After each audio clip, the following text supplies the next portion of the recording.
rapidamente, senhor presidente, senhores vereadores, senhoras vereadoras.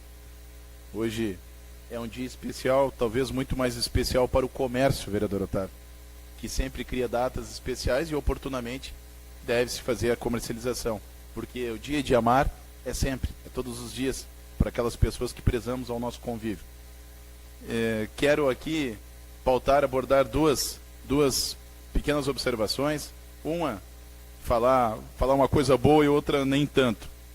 Coisa boa é que eu quero pedir desculpas aqui ao presidente, pedir desculpas ao vereador Nenê e ao vereador Otávio, porque na semana passada, quero pedir desculpas em público, vereador, porque talvez eu tenha sido mal interpretado quando falei em defender a educação, mas defendo a educação por entender de fato que seja a mola propulsora do desenvolvimento de uma nação pujante. E como trabalhista que sou... Peço uma parte, senhor. Por favor. Também eu não quero que o senhor interpretou mal que nós somos contra a educação. Não, claro foi que não. Nada sobre isso. Óbvio Né? O contexto foi outro. Até eu acho merecedor a sua explicação que o senhor deu e a sua visão de necessidade de educação, né? Que isso hoje também barateia muito mais para a sociedade educar as crianças do que fazer presídio para deixar elas. Com certeza. Eu te parabenizo pela tua preocupação, pela tua exposição. Acho que nós tivemos uma interpretação errada, mas tudo bem. Faz parte. Por isso, peço desculpas, vereador, ao senhor. Hoje é o dia do amor. Peço desculpas ao vereador Nenê, ao presidente Joel e ao vereador Otávio, porque na verdade, como trabalhista que sou, e aí ocupei um pouco a função do vereador Flávio Lara, que é professor de História, e fui aos recônditos dos anais da história da política brasileira e buscar saber um pouco mais do histórico de Leonel de Moura Brizola, que é o nosso grande líder trabalhista e que tinha ensino superior. E o Leonel de Moura Brizola era engenheiro civil, portanto, com esta sensibilidade, ele foi o grande patriarca. No ano de 54, ele foi eleito deputado federal mais votado da história do Rio Grande do Sul. Em 55 ele se elege prefeito da nossa querida capital gaúcha, fazendo a soma total de votos maior do que todos os demais candidatos. E ele, na condição de governador do estado, fez a construção de 6.000 brisoletas, que eram aquelas escolas, o senhor deve saber, vereador, de madeira. Minha mãe era professora numa brisoleta. Aí o senhor imagina. Então, creio eu que ele, um apreciador do desenvolvimento educacional do nosso país, sabia muito bem o que estava falando. E dois outros grandes líderes trabalhistas, meu presidente, Darcy Ribeiro também, não cheguei a me ater ao histórico dele, mas peguei os gaúchos. Senador Alberto Pasqualini, um grande trabalhista, professor com doutorado, sabia da necessidade de nós termos um ensino de qualidade. E também, e não menos importante, o nosso saudoso Getúlio Vargas, que era advogado e conhecido pelos seus pares, adversários e companheiros de partidos, como doutor Getúlio.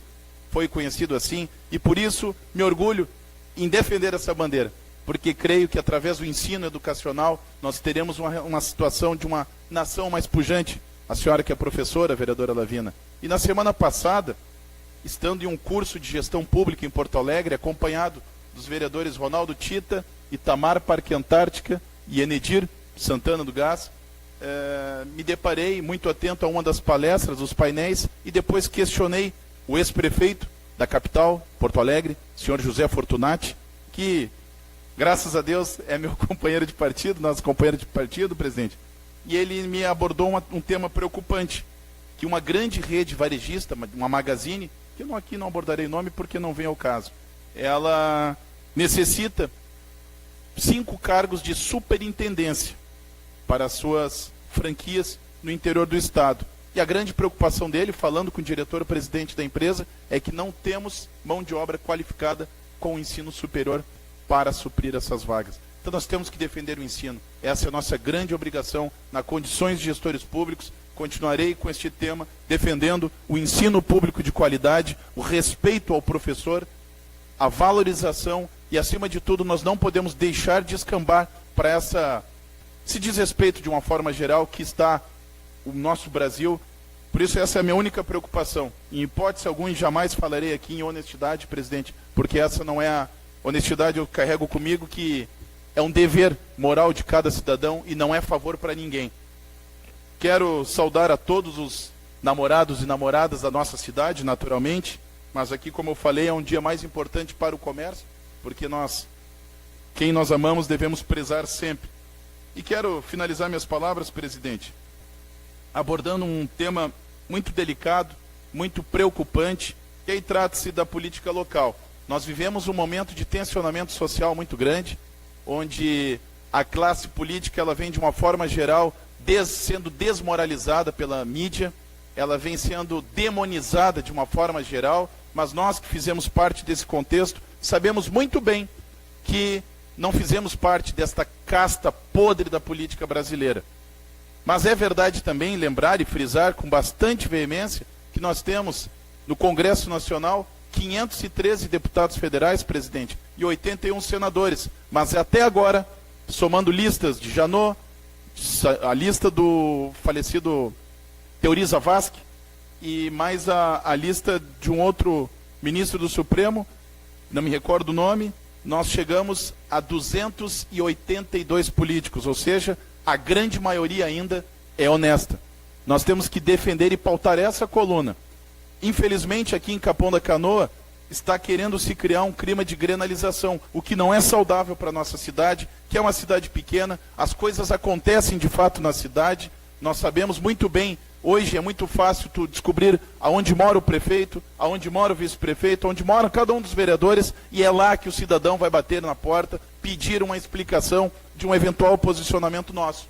E me preocupou muito que um cidadão, cargo de confiança do atual prefeito, meu presidente, ele cometeu a insanidade, a irresponsabilidade de tomar por atitude um ato tão leviano em divulgar em grupos de WhatsApp da cidade os telefones de alguns vereadores que fazem parte desse parlamento, querendo de alguma forma coagir o nosso posicionamento perante a opinião pública. Não me preocupo, porque sou homem de valores, de princípios e tenho muito bem pautado o meu caminho, a minha trajetória política, que é baseada na verdade. E falando na verdade, nós tivemos hoje, eu quero lhe parabenizar, presidente, pelo brilhante trabalho que o senhor conseguiu organizar com a nossa mesa diretora e oportunizando a cada vereador um quadro de toda a relação da evolução da receita da dívida ativa do IPTU aqui em Capão da Canoa. Não vou abordar hoje esses temas, mas me parecem muito claros esses números, presidente, quando se trata de uma eventual anistia ou não nos juros e multas. E é oportuno nós deixarmos registrado que quando se elegemos para um cargo público, nós não estamos aqui por vaidade. Nós estamos aqui com um firme compromisso de defender a verdade, pautado no que reza a Constituição Nacional Brasileira. Portanto, baseado nestes números, eu já tenho meu posicionamento muito claro, presidente. E defenderei porque, felizmente, se nós compararmos na gestão passada, eu fui vice-prefeito desta cidade com muito orgulho, muita honra ao lado do prefeito Valdomiro. É curioso que o atual prefeito foi o gestor que nos antecedeu. E eu estarei aqui apenas, finalizo minhas palavras falando apenas em números, presidente. Nós temos um órgão normativo que regula a gestão pública, que se chama Tribunal de Contas do Estado, do Rio Grande do Sul. Este mesmo órgão normativo, ele apontou os 3 primeiros anos deste atual prefeito. Já recebeu o cartão vermelho 3 vezes. Já pode pedir música no Fantástico. A gestão Valdomiro Etilar, dos 4 anos de gestão, apenas 1 ano, o 4º ano, ainda não foi votado pelo Tribunal de Contas. Mas os 3 primeiros anos já foi aprovado parecer favorável, sem nenhuma lisura na nossa conduta administrativa. Justamente porque nós defendemos o que reza a lei e os apontamentos do Tribunal de Contas. Me permite. Por favor, vereador. Você falou sem nenhuma lisura na nossa conduta. Acho que quis dizer Desculpa. sem nenhuma irregularidade. Sem nenhuma rasura, eu quis dizer. Perdão. Sem nenhuma irregularidade, me perdoe. Muito obrigado pela observação, vereador Flávio Lara.